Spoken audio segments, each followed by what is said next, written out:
The impudence, the audacity, the unmitigated gall of those knuckleheads of liberty podcasters, daring to voice opinions outside the mainstream of accepted thought.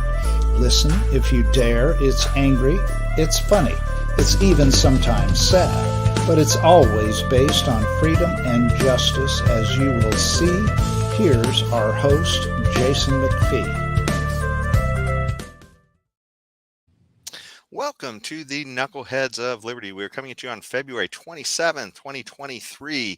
And here on the show, we're bringing you the people and the organizations that are fighting for liberty around the country and in your area. And so today we have a special guest, Andrew Lippian. He is a city councilman in Elyria, Ohio. So... yeah, and if you want to hear more about Andrew as well, we just recently did a show where I mangled the name Elyria, but you can hear more about you can hear more about Andrew there. But right now we're going to talk about some issues. But before we do that, let me introduce you to the rest of the panel today. In our upper left-hand corner, we have Leon the Word Brathwaite, last word in Liberty. He is a retired engineer in the state of California. In our upper right-hand corner, we have our screaming eagle of freedom, Tim Everett. He is a pilot in the state of California. So since we're in Ohio, and by the way, let me bring up the page, James, real quick, just to show everybody. So here is the city council page for Elyria. You can see Andrew there. And just so everybody gets a sense of where we're at on the map, Ohio is right up here by the Great Lakes. And Elyria is just near Cleveland. But you know, there's interesting stuff going on in Ohio right now, and the big news is that whole train disaster that they had in East Palestine, which is actually down near this end of the map here. So it's I guess kind of south east of Cleveland, I guess, near the border of Pennsylvania. And so the issue there was they had this, just in case you've been living in a cave. Yes, they had this terrible train derailment where a train was carrying, some toxic substances along with fuel and other stuff. And they had a big train derailment, and it caused a big spill of some of these things. And they decided, both the company, the Norfolk Southern, and our political leaders in that area decided in all their wisdom to just light it up. It's a way to get rid of it. And of course, that created a big, kind of disaster in the town. And they're finding now that they have all kinds of contaminants and other things, and people were afraid to drink the water and other such problems there. Everybody's wondering what's going on there. People are upset about the government's response and, of course, Norfolk Southern's response.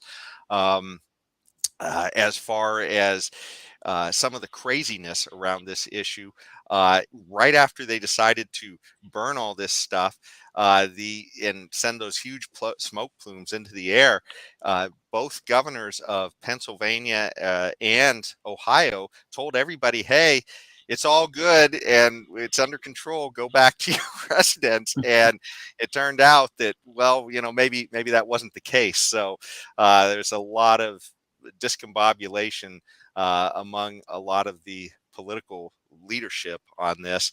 And it's funny, this is even working its way into presidential politics as well, because, who should turn up? But Donald Trump has even shown up to say, hey, he supports these residents in this area, and trying to show that, I guess he's showing up with a lot of bottled water and everything else. But what makes it crazy is that nobody from the administration has bothered to show up yet. So I take that back. Well, Buttigieg did show up, but that was only after a bunch of backlash and pressure. Exactly, and after Trump showed up, Buttigieg showed up. So, and my understanding is Biden has no plans on showing up anytime soon. So I guess I would throw it out there to you guys. Any thoughts that you guys have on this kind of crazy debacle that's kind of between a semi-private industry, the rails, and government leadership in that area? Well, we'll let our guests go first, but Andrew, you can state your disclaimer at this time, please. Sure. As a member of the Ohio Air National Guard, I express opinions on the show, but they're not representative of the Ohio Air National Guard officially. They're my opinions and mine only. Okay. So going into the East Palestine train debacle, it's just disheartening. You know, you don't make things better by lighting them on fire. I think many of us may have learned this in youth. And you know, you're reading about the noxious fumes that are in the air, but the thing that breaks my heart the most is that the people there are feeling forgotten. Yes. And that is something that bothers me because, as you know, as we talked about in our last segment, one of my main missions is to make everybody feel like they're important and know that they matter in Ward 1. And I'm getting the sense that East Palestine is not feeling like they matter right now. And actually, one of the things I'm working on, I started a Good Neighbors initiative in Ward 1, and we do things for the community. And one of the things we're working on right now is getting bottled water together so we can distribute it to East Palestine and give them some needed relief. Yes. You know, East Palestine, to me, represents failure of government at all levels. You know, I mean, we want the government out of our lives as much as possible. But one of the primary functions of government is to protect its citizens. And in this case, it failed and failed miserably. The government failed and failed miserably. The governor of Ohio and the governor of Pennsylvania, because I believe East Palestine is very close to the border, somewhere there. They both signed off on that burn that occurred. They both signed off on it. And now, after the fact, they come saying, well, you know, it wasn't really our intent. There could have been alternative, blah, blah, blah, and all this kind of damn nonsense. The fact of the matter is that they all fail, and they are failing those people. I mean, there's some real problems there because people are getting sick. And J.D. Vance, we saw that clip of J.D. Vance in putting that stick in the river. Oh, speaking of which, Leon, we actually forgot to show that. Maybe while you're talking, okay. James, can you bring up the video clip? This is actually illustrative of some of the fears. You come here, and let me just show this to people. I don't know if you're going to see this on camera, but watch this. Just see that chemical pop out of the creek. This is disgusting. And the fact that we have not cleaned up the train crash, the fact that these chemicals are still seeping in the ground is an insult to the people who live in East Palestine. Yeah, sorry about that. I forgot all about the video clip. Yeah, no problem. But this is exactly the point. The ground is poisoned. The water is poisoned. Fishes are dying. Okay? And they're still telling these people, the people in East Palestine, well, you know, it's safe. Don't worry about it. We're looking at dead fishes in the streams, but it's safe, you know? Don't worry about it. Everything is cool. We could go bathe our kids in that water. God help these people. I can imagine there's going to be a lot of wildlife there that kick the bucket, too. Yes. Yeah. No, government failure all around. All around. Yeah. They're not even doing their primary duty. Not even their primary duty. Yeah. Yeah, I do think it's important, though, to acknowledge the fact that this is there's also it's sort of a quasi-private failure here because railroads aren't quite a completely private company the way libertarians would like to see private companies. I mean, there's a lot of special regulations and other restrictions that go in. They're kind of like a utility, but not quite. In fact, James, maybe you could bring up the visual. The Federal Railroad Administration is the entity that regulates railroads, and so this kind of gives you a sense of the numbers that we're talking about here. But so they're not quite, they don't quite have control over everything they're doing, but they do have a significant amount. Like, for instance, they did fight the idea of putting these new braking systems they were talking about from back when Obama was president. I believe that they were sort of discussing that, debating that, and the industry ultimately lobbied against putting those braking systems on. And so that might have solved part of this problem. So, anyways. But then you're still talking government failure, even though it was all this thing happened when I think in 2015, I think is what you're talking about. But it's still government failure. I mean, not doing what they're supposed to do. I mean, if they're going to regulate the railroad lines and all that, and the transportation of goods and goods through rails, if they've taken it upon themselves to regulate these lines and do a damn good job at doing it, rather than all this hodgepodge kind of damn nonsense they're doing. I mean, even after the tragedy, after the derailment, at least, I mean, show some competency. Yeah. They didn't, and they're still not. Even the president even refused to visit the place. Yeah. I think that's why we're libertarians, Leon. Yeah, I guess. Yeah, Well, I have to agree with that. Yes. One thing that's kind of interesting in this as well, and I'm not 100% sure who's responsible for this, but there's kind of a funny video out there, and I'm not going to actually try and show the video, but I think you can take the from the image and the picture. This is a picture of a train track in Ohio that somebody put up. In fact, it's not the Bee. The Babylon Bee has this other kind of actual news website where you would think this is satire, but it's not. You look at the train track there, and it is crazy looking. And when they show the video of this train rumbling through, it just sort of wobbles its way through. But so you do have this problem of some of these tracks and the way they're being maintained in places.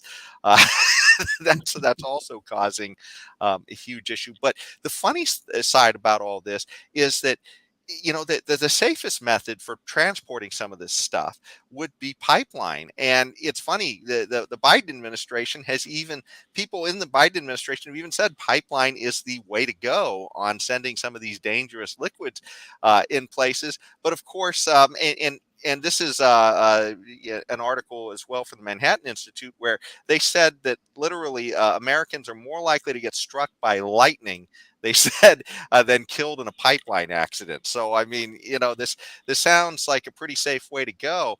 And yet, the Biden administration, his first act in office was to kill the Keystone. Now, it didn't quite go through this area, but it was sort of regional, going fairly close. The Keystone would have come somewhat near Ohio.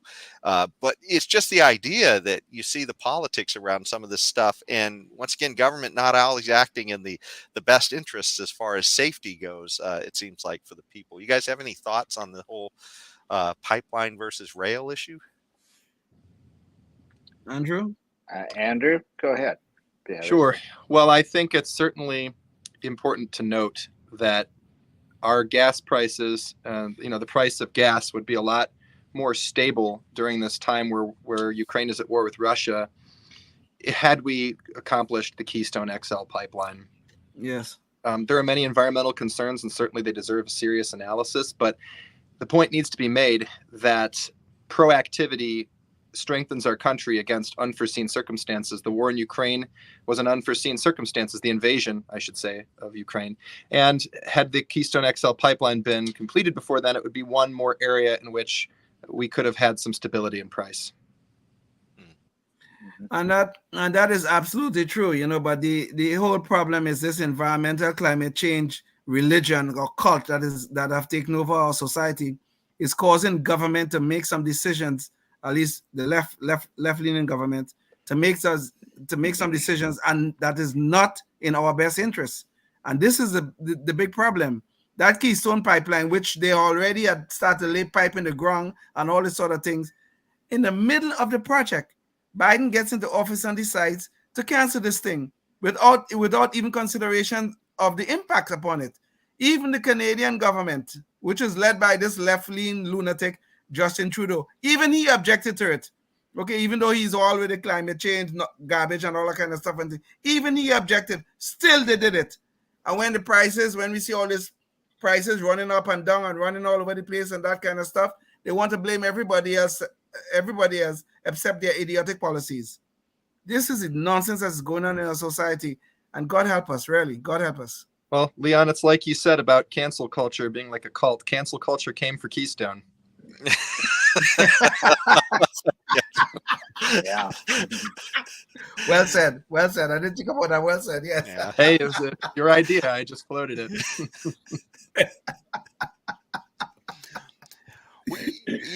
Something that's also interesting about the whole issue of climate change, and when they talk about something like canceling Keystone, I mean, part of the reason they were doing it is because they're saying, okay, well, look, we don't want there to be incentives for more fossil fuels to be put out. But one of the crazy things is that if you're still going to use the fossil fuels, then you want to transport those in the most efficient way possible, because that means the least emissions, right? So if you transport something in a less efficient way, then you're literally working against yourself if you know you're going to be. And, Biden literally was just out there admonishing the oil companies during his State of the Union, saying, well, even though I've been sending you all the signals to say we got to cancel this oil stuff, still we need you to keep building, because we need you for at least another decade. So I don't know. But this is the damn nonsense, though. I mean, right now at this moment we have nothing. We do not have any energy source that could replace fossil fuels right now. Okay. Now, at some point in the future, we might, but we can't be making policies like if this energy is going to fall from heaven, like manna from heaven. We have to be. I mean, this is an issue to be worked out in the marketplace. We do not have anything to replace fossil fuels at this point in time, and these people moving ahead like, oh, this wind and solar nonsense, these so-called renewables could solve the problem, but it can't. It is nonsense. But these people just moving along. They're canceling the Keystone pipeline. They have this war on fossil fuels. Like if we have something to replace it at this point in time. And the only thing that is even viable is nuclear, and they don't want that either. So it's crazy. Are they putting the cart in front of the horse, Leon? Big time, man. Big time. Yes. A big cart in front of a tiny horse. Yes, you're right. Yeah. Well, it's a segue into the next story we're going to talk about. It's funny because he immediately, the first thing Biden did was, I guess he really has something against pipeline, so he killed the Keystone pipeline. But oddly, he promoted the completion, I think it was, of the Nord Stream 2 pipeline. I remember there was a pipeline there in Europe that he immediately came in and he promoted the completion of it. Yes. Yeah. But then it looks like, and maybe we could get the visual up on this, James, Seymour Hersh recently published a story that it sounds like Biden actually went back to his normal stripes and he actually killed the pipeline without letting everybody know what he was planning on doing. After threatening to kill it a few scant months prior to killing it, he killed it. Yes, exactly. Yeah. In fact, we do have a video segment of that. But James, could you pull up the video segment real quick? So Biden literally telegraphed that this is what he was going to do, and here is the video segment. James, Russia you got invades, that means tanks or troops crossing the border of Ukraine again. Then there will be no longer a Nord Stream 2. We will bring an end to it. How will you do that exactly? Since the project and control of the project is within Germany's control. We will, I promise you, we'll be able to do it. Possibly. So I think what we saw there is, a guy who literally plays poker with his cards like out there where everybody can see what he's got the whole time he's playing. And I can't even believe he said this, because at the time, I mean, suppose he didn't do it, which is, it sounds like it's not likely, but suppose he didn't do it, then he's kind of set himself up as the fall guy. So it's just absolutely nuts. But anyways, this is the big. But whether this was a legitimate policy or not to sabotage the line, okay? Whether or not, I mean, we could argue about whether or not, I mean, whatever. You wanted to sabotage the line. But this is not something you should be talking about in public. I mean, this man is on such, seriously, on such great cognitive decline. You have to wonder sometimes. Wait, are we pissed off because he made the wrong decision about doing it, or pissed off because he played his hand out there for everyone to see? I mean, what's the worst thing? I mean, personally, I vote for the former. he had absolutely zero business doing that. I mean, that's all that was just to try to weaken Russia. The You great mean zero business doing sabotaging the line is what you're saying? Is yes, that what you're saying? yes, that's exactly what I'm saying. Okay. Go ahead. Well, keep in on mind. so many levels. On number one, the fact that it's just not how you do diplomacy. Number one. Number two, it's an act of war without a congressional declaration. Number two. Number three, you're Against an ally too, because Germany was one of their assets. Number three was you're doing it against an ally. I mean, how many? And then, okay, number four, you forgot to read Sun Tzu's Art of War, and you played your hand out there like a complete moron. Yeah, yes, all those things. Well, I mean, it's like how many ways can you screw this up? And that's four right there, and probably there's more. Anybody else? Well, on top of that, I still think even whether or not this was a legitimate act. Well, you think it's illegitimate because it's an act of war and yes. no war it was declared by Congress. That's fine. It is still dumb policy to be speaking about this sort of thing in public. Well, okay, Leon, but that's but that's number four on my list. Maybe it's number one on yours, but number one still is that even tactically. Or strategically, I should say, the strategic look at it.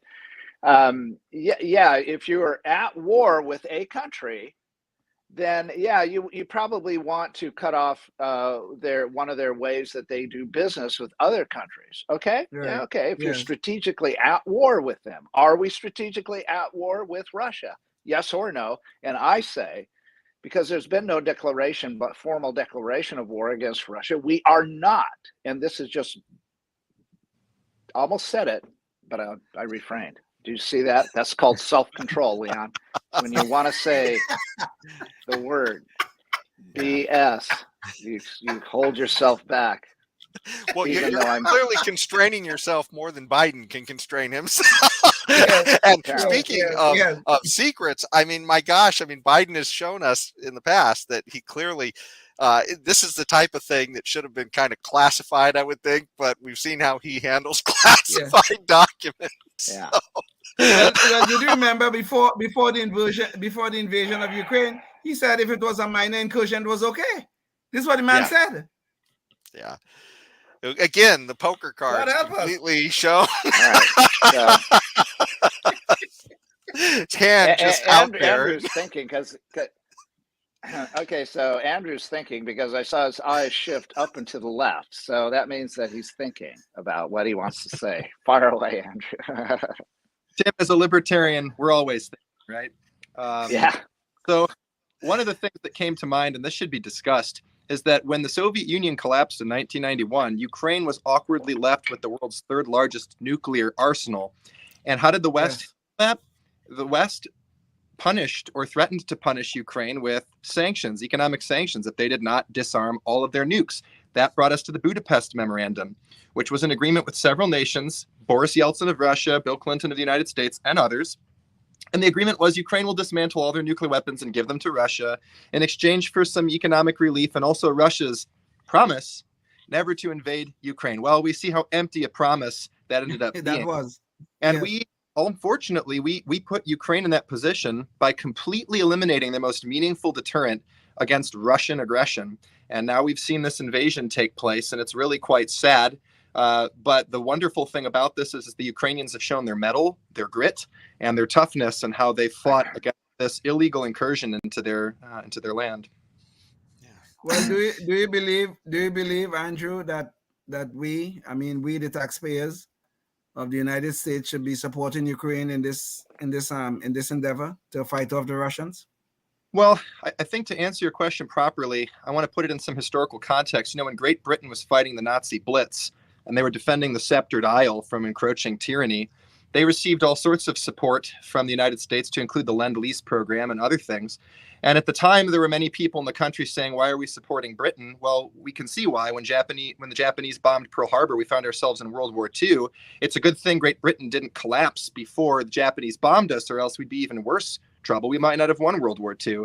So when I look at the issue in Ukraine, I say with the Russian bear, although a Ukrainian refugee corrected me and said he's not a bear. Bears protect their family. He's more like a little coward, which I would agree. But he's licking his chops for Moldova and the Baltics. If he's able to delegitimize NATO and threaten, the international order, it's not going to change the world in the way that we want it to change. Certainly, the Russian version of freedom means any criticism against the government is jail or worse. And I think it's in our best geopolitical interest to check this in any way that we can. But, okay, well, what about the responsibility of NATO for adding all these nations? Now it went from how many before Bill Clinton added a number of nations. Now we're up to, I think, 43 nations. Somewhere around there. NATO. Somewhere around there. Yeah. Okay. And so everybody but Russia and Ukraine, important to note. But I mean, and many of these are right up against Russia's doorstep. So I mean, that's the whole thing. It's like, okay, so China becomes connected to Mexico, and they decide that we're going to protect Mexico from invasion by the United States, which historically, that we've got precedent there. Which nations have ever invaded Mexico? Okay, there's only one, and so. We're going to bring some tactical nuclear warheads, and we're going to put them in Mexico to defend against the United States. And so, how would we respond to that? And so as an analogy to what Putin has done, and I mean, he's just a tin horn dictator, like our dictator, Joe Biden. But, that doesn't mean that I like the guy. However, I can understand from a strategic standpoint that the guy wants to, he's not going to ever not be able to get to his only warm water port that they've had for 300 years or have had access to, in the Crimea, in the Donbass. And he's going to want to keep.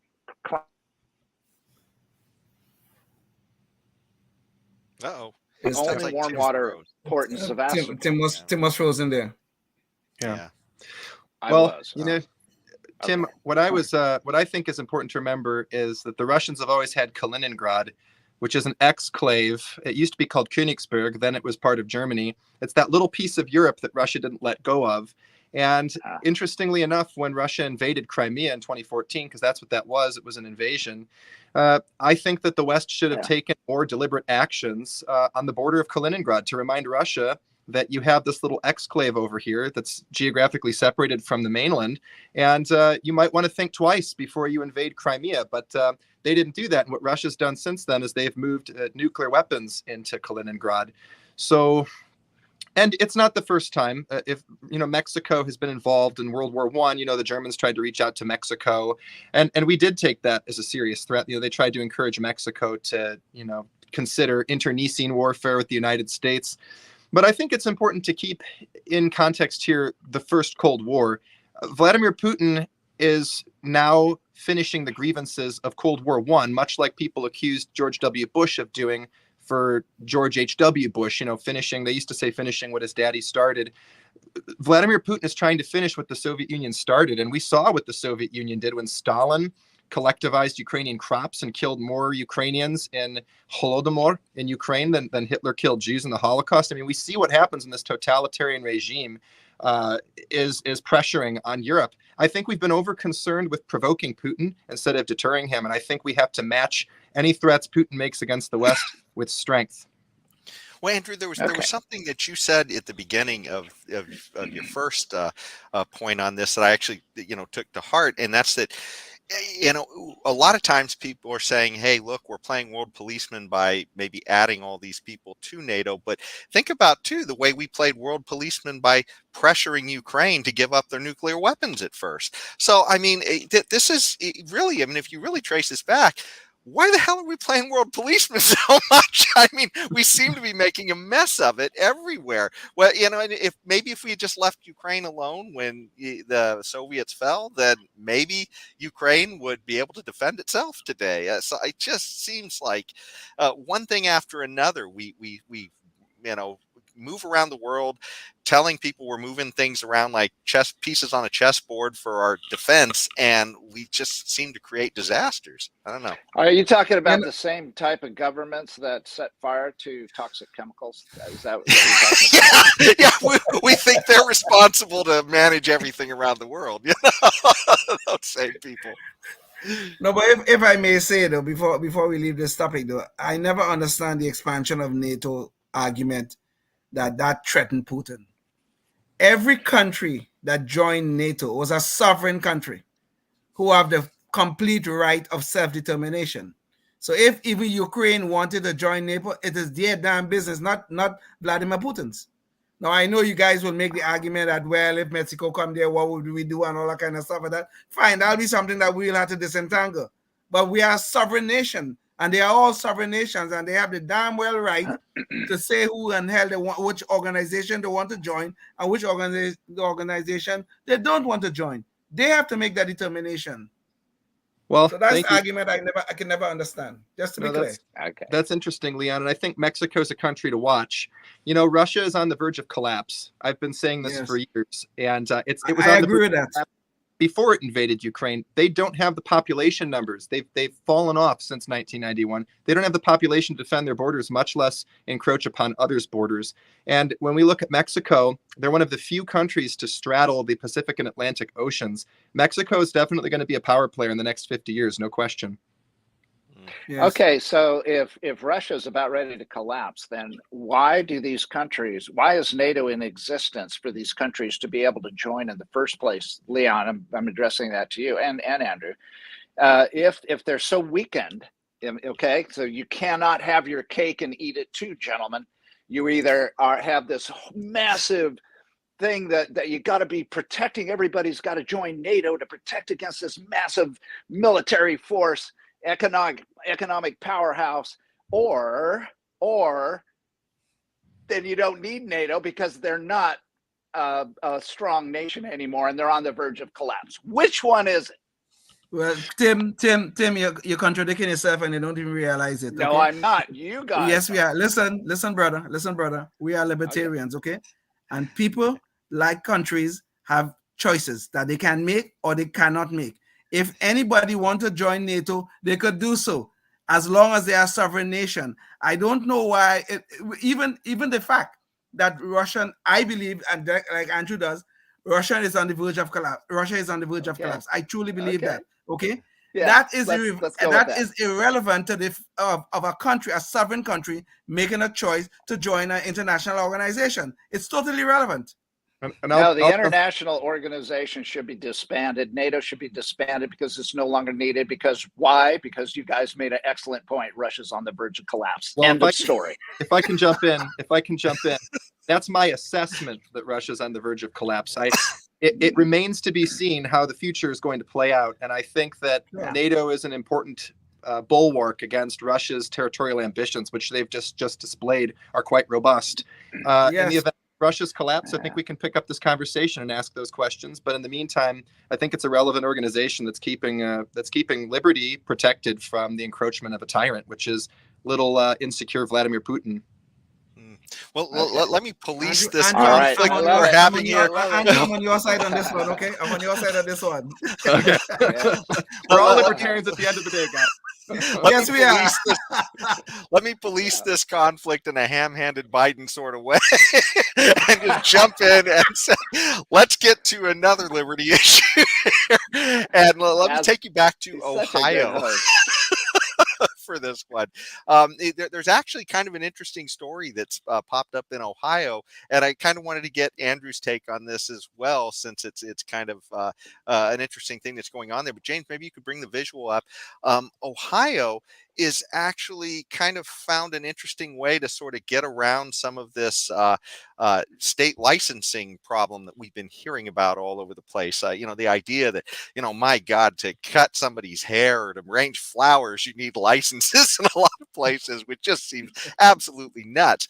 But at least Ohio is kind of saying, well, you know what, we're not pulling away all the licenses, but at least we're not going to make you retest when you come to Ohio to get the same license, which I thought was kind of interesting. And, there was a side thing on this when we talked to somebody from Pennsylvania the other day as well. And they also did something at the executive level where they, and not throughout the entire state, but at least for state government, they said, look, we're going to, at the executive level, we're just going to say, look, you don't need so many of these ridiculous degrees and licenses I think it in was order to get a Pennsylvania lot who of did that. state jobs. It was the governor of Pennsylvania who signed an executive order. So Yes. it was so it sounds like there might be something in the water besides pollutants near Ohio and Pennsylvania, where they're really taking some creative ways to approach this terrible issue of over licensing and over credentialing. So what do you guys think about this? Well, I think it's a step in the okay. right direction. Go ahead, Tim. Go ahead. Yeah, I think certain things like this. I think states should have sovereignty. Also, if they want to have licensing or not. I think they're under their own dominion. I'm wondering if they have also reciprocity for concealed carry permits. Do they allow other states to? I know Andrew may know the answer to that one. Is concealed weapons licenses from other states recognized in Ohio, which would be another similar thing. But at the same time, I think it's a for cutting hair and things like that. It's okay to, if they want to recognize those licenses. I think it's a step in the right direction. But I also hold out, if they not okay with it, it's within their jurisprudence. Or is that right? I don't know. Yeah, we may think it's a dumb idea, some of these laws, but it is within their jurisdiction, or whatever you want to call it, to do such domain. a thing. Yes. Domain. I don't know. Andrew. Domain is correct. Yes, Andrew, what do you think? Well, the state of Ohio just passed a law stating that you don't need a concealed carry permit to carry in Ohio anymore. Oh. So I still have mine, and I guess I need to, snip it up into pieces because it's about as useful as a blank sheet of paper for my Xerox copier. But, when we're talking about licenses, and I'm remembering now when the East Palestine train hit, we talk about food freedom, all the regulations that are on food that limit free choice over what food you're putting into your body. And I think that when we're looking at licensing, it's sort of along the same lines. As libertarians, we're very... Oof. Uh-oh. We lost Andrew. We just lost Andrew. Well, maybe we'll get him back. In the center of a sentence, too. Yeah. Well, let's see. Maybe now's a good time to jump into the good guys with guns, Tim. Yes. Okay. You could give us that Even though real it's quick. Ohio. Yeah, Maybe even we'll though get it's Andrew back, because this is Ohio. So we're coming from Toledo, Ohio, back in September, and I'm going to give a racy rundown. So a guy in his home woke up with a bunch of activity out in the front lawn, and some man was beating up a neighbor lady, her boyfriend, and so he. Oh, and James, can I get the visual for this too? We have a visual as well. Thanks. There we go. Yeah, there you go. Yeah. I don't know if that's really him, but anyway, he yelled at the guy. He stayed in the house, which is part of the smart thing to do. But eventually, the woman got free from the guy beating on her and came to his door, and he let her in. And the bad guy was right behind, so he was able to somehow, in spite of the size difference between the larger attacker was able to keep him out and lock the door, and was able to take the woman back to the bedroom and barricade that door and get behind there with a staged shotgun, like in the picture. And so he did a lot of the things right. And it ended up that the guy tried to break down the door and gave up eventually, and then went away, and police later found him, and so on. So it's one of those stories that ends up where, there's a gun that he has available for protection, didn't have to use it at all, but no one got hurt or injured or anything other than the woman. And anyway, all's well that ends well, I suppose. Indeed. Okay. Well, it sounds like another case where somebody's Second Amendment might have helped save the day. So, That's right. Absolutely. Absolutely. yeah. Okay.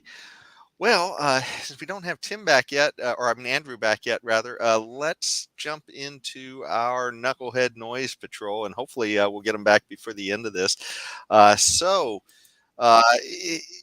With respect to, Biden, and let me, darn it, I have lost one of my screens here too. So let me get this back up. But we have had Biden obviously sort of adventuring in war all around the world.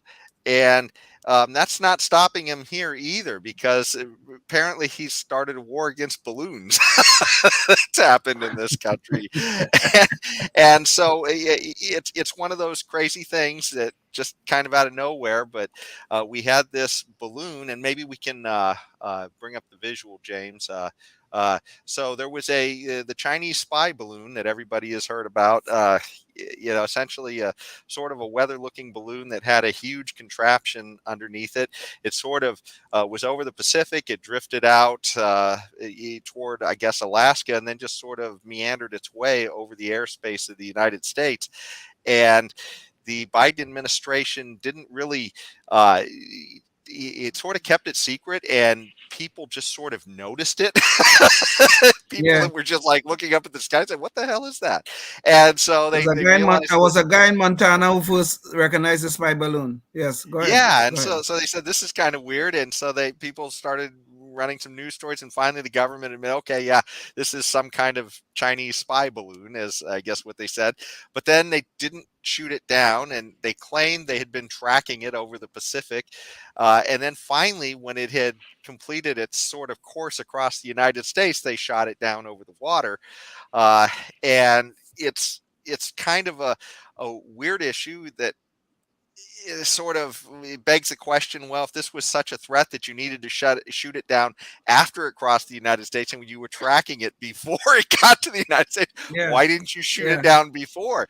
But it seems that Biden kind of got a little bit trigger happy when everybody started saying, well, why are you letting this spy balloon?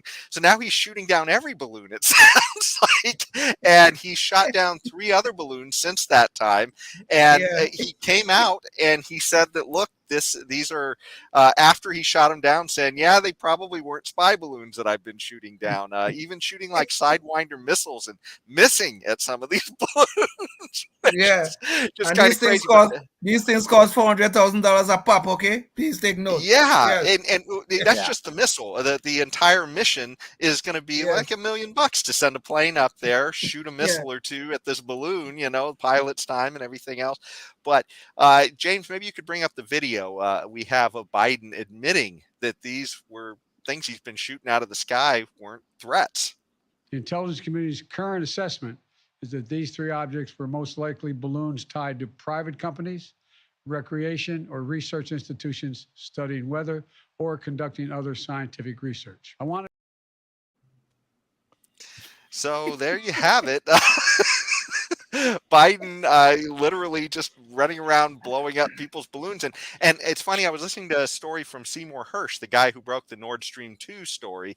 And quite frankly, it seems like it's not much of a break when Biden literally puts his whole hand out on the table. But he was the only reporter who was brave enough to actually run the story. But he also, I heard him in an interview saying that he thinks that at least one of these balloons might have been a weather balloon that we paid for out of a university in Alaska.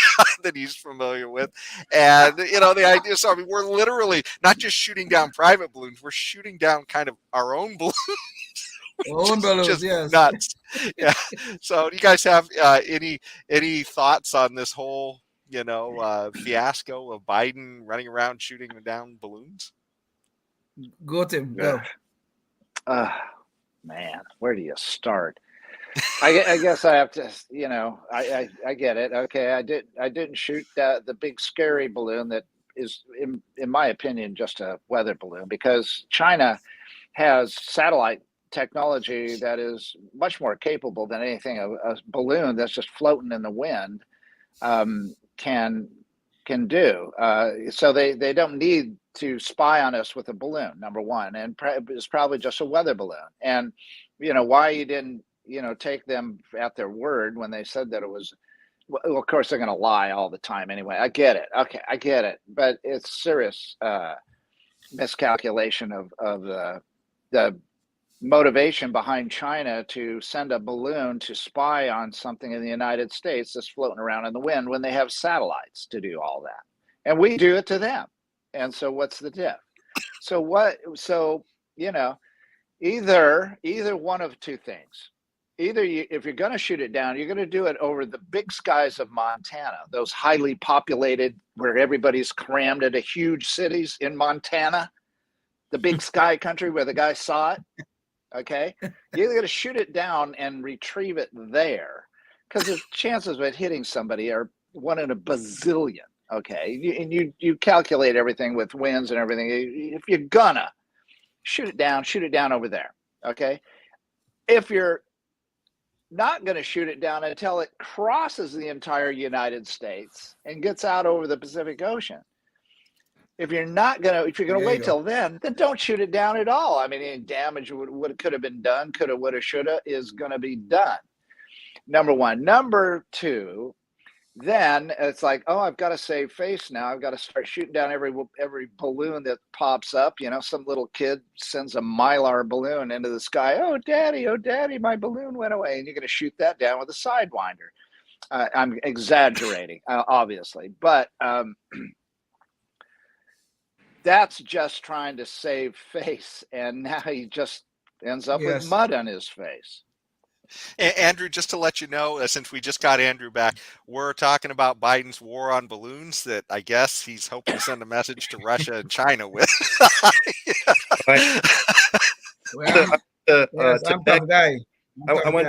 I want to beg your pardon. A large balloon flew overhead and cut off my signal momentarily. But it's okay. Biden took it out for you. Now you're back. Some brave citizen brandished a BB gun and shot it out of the air. So decidedly cheaper than a Sidewinder. Yes.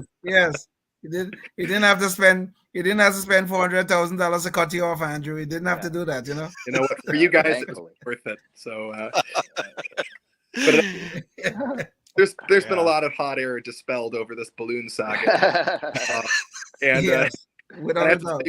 One way of getting around the issue is that the surveillance state is creepy enough, but China's surveillance state is probably the worst of any country you can find. And for them to export their surveillance over to the U.S. in such a blatant way, it gives me pause. It does. We have privacy interests in this country, and they shouldn't be encroached upon without due consent. And we never gave China that consent. So, I just think it's disturbing.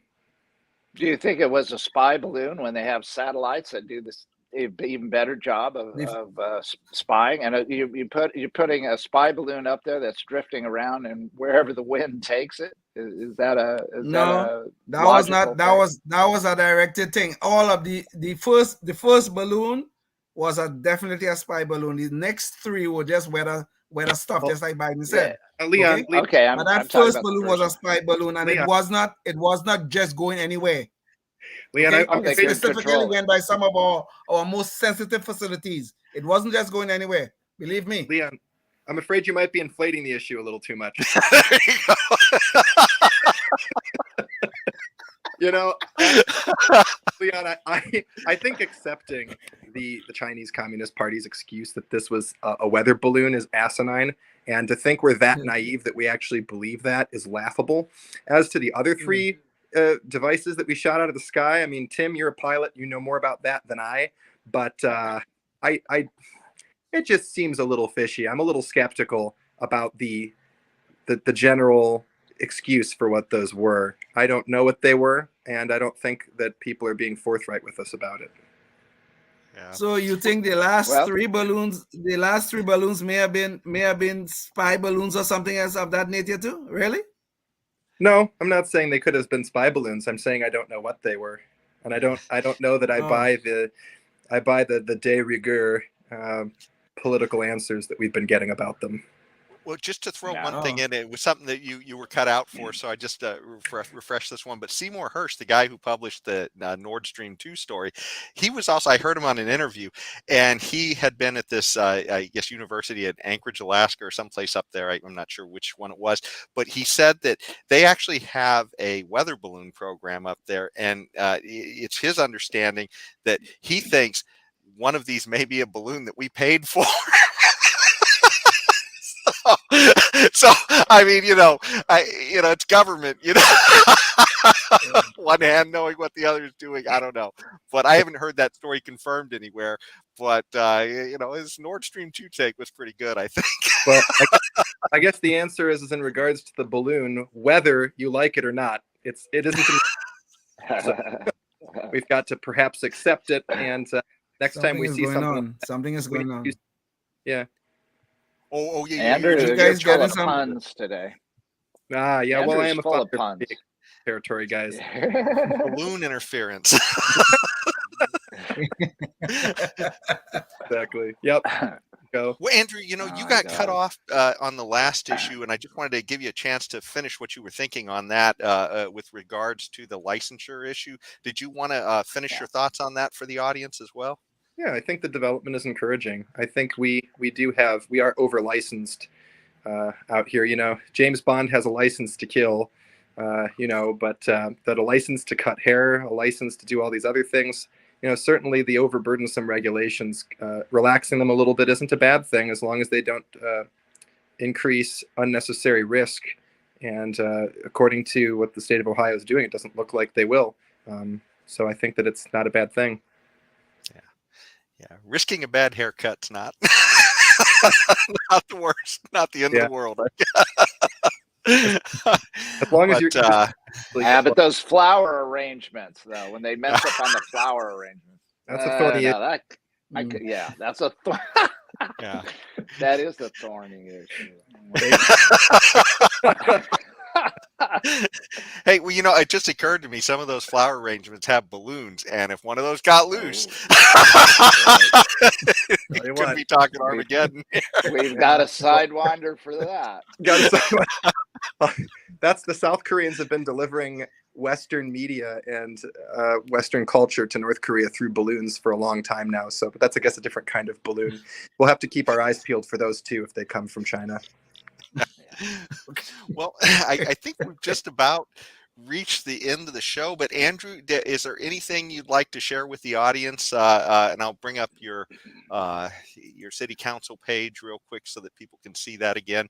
Andrew is, again, just to remind you, a city council member in Elyria, Ohio, and certainly he's on the ground fighting for liberty in that area. He's somebody who's actually elected in office, and he is a libertarian. So we definitely want to, do anything we can to support people like that. So is there anything that you want to leave the audience with, or anything that you want people to know about what you're doing or your future plans or anything else?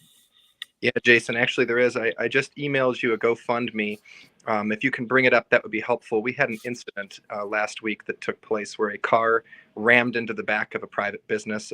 Espresso Bakery was the name of this business, and almost killed the people in the bakery. One escaped with a broken ankle, but it could have been much worse. And I'm trying to get the city to put up barricades to protect the business because this is the third time it's been hit since the 70s.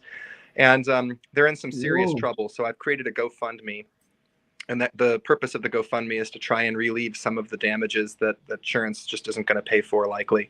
And it's so far it's gotten it's going up to $5,000 right now. And this private business, these people are self-determinists. They've never asked for help from anybody. And that's why I knew I had to create the GoFundMe, because they would never ask for it. It's a very valued business in our ward. So there it is. Thank you. So yeah, if people can contribute and support this small business, it's a staple of our community. That would be much appreciated. Just is there something in particular about this business as to why they've been hit previously and currently? Is there something particular about this business? Sure. Well, and really quickly, I want to say I'm not endorsing or promoting a small business here. I'm just trying to gather relief for someone who's been hurt. And so to your question, Leon, yeah, it was hurt in the 70s when it was a different establishment. About 8 years ago, it was a business called The Hive. It was a yoga studio. It got hit again by a car. And this time it got hit again. And that's because there's not proper retroreflective paint in that area. And also because it's right by a roadway, it's right by a curb. And it seems to me that the person just wasn't watching where they were going, and they just didn't see the curb, and they went straight, and they went right into the back of the building for the third time since the 70s. Not good. Wow. Yeah. Oh, geez. Yeah, sounds like they need to light that up. I'm really sorry to hear this. I'm really sorry to hear this. Yeah, maybe a barrier or two might be what they should put some of those funds toward. Those ones they put around like Capitol buildings and stuff. Well, I've made a request for Jersey barricades just until we can do a traffic study and make a determination if we should put a guardrail or some poles there. And I think Jersey barricades are the least we should give them, so they can reopen without the fear that at some point a car is going to get launched like a missile into the back of their place and potentially kill them. That's just my thoughts. Yeah. I see your point. Yes. I see your point. Yeah, Wow. so you're looking at Plan A, and then Plan B and C are down the road. But that's great. That's right. And again, I just want to remind everybody, I'm not promoting this business as a business. I'm just promoting getting relief to a business in our ward that's gotten that's hit a tragedy. Okay. Yeah. Well, hopefully this will help some people, spread the word out there. But thanks again so much, Andrew, for coming on and letting people know about the good work you're doing there in Ohio. And, we look forward to your future progress in fighting and promoting for liberty. So thank you. Yes. And thank you all for watching. Until next time, stay tuned and stay free. Yes, indeed. Life, liberty, and the pursuit of happiness, always and forever. Thank you for listening to the Knuckleheads of Liberty podcast. Find us on Facebook, Rumble, YouTube, your favorite podcast network, and at knuckleheadsofliberty.com.